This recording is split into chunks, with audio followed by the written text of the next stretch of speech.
महाराष्ट्र में मजलिस-ए-इत्तेहादुल मुस्लिमीन पार्टी के 125 कॉरपोरेटर्स कामयाब हुए।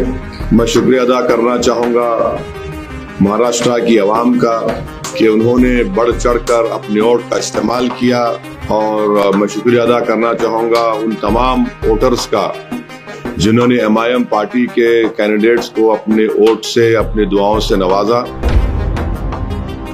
जहां जहां एमआईएम के कॉरपोरेटर्स कामयाब हुए हैं वो पॉलिसी मैटर में कोई डिसीजन ना लें।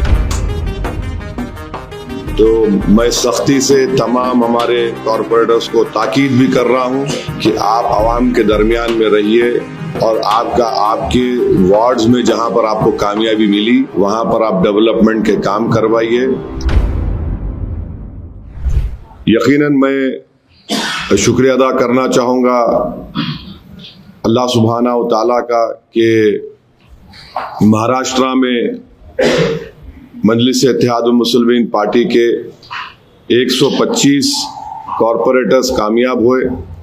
मैं शुक्रिया अदा करना चाहूँगा महाराष्ट्र की आवाम का कि उन्होंने बढ़ चढ़कर अपने वोट का इस्तेमाल किया, और मैं शुक्रिया अदा करना चाहूँगा उन तमाम वोटर्स का जिन्होंने एमआईएम पार्टी के कैंडिडेट्स को अपने वोट से, अपने दुआओं से नवाजा और हमको इस कामयाबी से हमकिनार किया। मैं शुक्रिया अदा करना चाहूँगा महाराष्ट्र के हमारे प्रेसिडेंट इम्तियाज़ जलील साहब का, और वेस्टर्न महाराष्ट्र के जिम्मेदार का, और हमारे वाइस प्रेसिडेंट यूसुफ पुंजानी साहब का, एमआईएम पार्टी के तमाम मेंबर्स का, प्राइमरी ब्रांच के प्रेसिडेंट्स का, और कि उन्होंने बड़ी मेहनत की। मैं शुक्रिया अदा करना चाहूँगा बिहार प्रदेश के हमारे अध्यक्ष अख्तर ईमान साहब का, हमारे स्पोक्स पर्सन आदिल हसन साहब जो मेरे बाजू बैठे हैं, जो आकर कैंपेन किए। और मैं शुक्रिया अदा करना चाहूँगा तेलंगाना के एमआईएम पार्टी के फ्रोल लीडर अकबरुद्दीन ओवैसी साहब का, अहमद बलाला साहब का, जनाब कौसर मोहिउद्दीन साहब का, मुबीन साहब का, और रहमत साहब एमएलसी का, रियाजुल हसन अफंदी एमएलसी का, और जितने हैदराबाद से एमआईएम पार्टी के कॉरपोरेटर्स, एक्स कॉरपोरेटर्स, मेंबर्स जो गए, और मुंबई में हमारे एक्स एमएलए जनाब वारिस पठान साहब का, शोलापुर के इंचार्ज थे अनवर सादात का, इन तमाम लोगों की मेहनत और जुस्तजू की वजह से अल्हम्दुलिल्लाह एक बहुत अच्छा रिजल्ट आया है। और मैं उम्मीद करता हूं कि जो हमारे कॉरपोरेटर्स कामयाब हुए हैं वो आवाम की उम्मीद पर उतरेंगे, क्योंकि मैंने पहले भी कहा था कि जीतना लगता है बड़ा मुश्किल, मगर जीतने के बाद जो मराहिल सामने आते हैं उसको कामयाबी से अबूर करना, आवाम की उम्मीदों पर उतरना, आवाम को दस्तयाब रहना, और अपने बॉडी लैंग्वेज में, अपनी ज़बान से जो आप मिलनसारी के मज़ाहरे आवाम से करते हैं इलेक्शन के इंतखाबी मुहिम के दौरान, उसी को बरकरार रखना बहुत ज़रूरी है। तो मैं सख्ती से तमाम हमारे कॉरपोरेटर्स को ताकीद भी कर रहा हूँ कि आप आवाम के दरमियान में रहिए, और आपके वार्ड्स में जहाँ पर आपको कामयाबी मिली वहाँ पर आप डेवलपमेंट के काम करवाइए।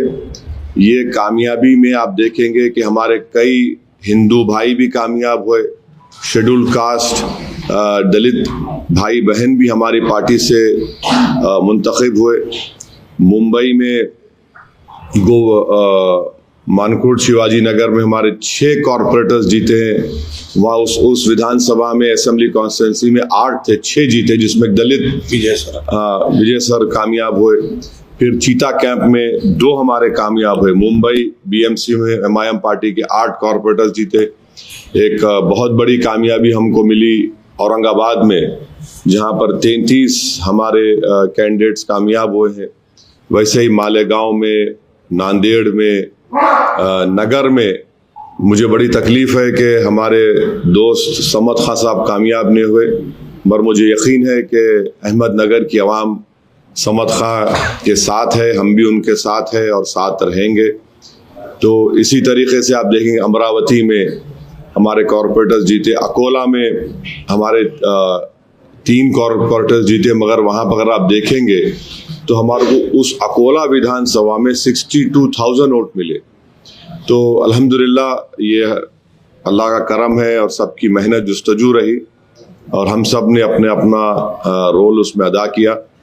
मैं उम्मीद करता हूं कि हम लोग अच्छी तरह से काम करेंगे। और फिर मैं स्ट्रांगली ये बात भी कहना चाहूँगा, जहाँ जहाँ MIM के कॉरपोरेटर्स कामयाब हुए हैं वो पॉलिसी मैटर में कोई डिसीजन ना लें जब तक पार्टी का कोई फैसला नहीं होता। जाहिर है आपसे कंसल्ट किया जाएगा, आपसे बात होगी, चाहे वो कोऑप्शन का मेंबर हो, चाहे वो स्टैंडिंग कमेटी बनाने का, जो भी हो, इस मसले में पार्टी आपसे बात करेगी। उसके बाद जो डिसीजन होगा आप उसको जरूर फॉलो करिए।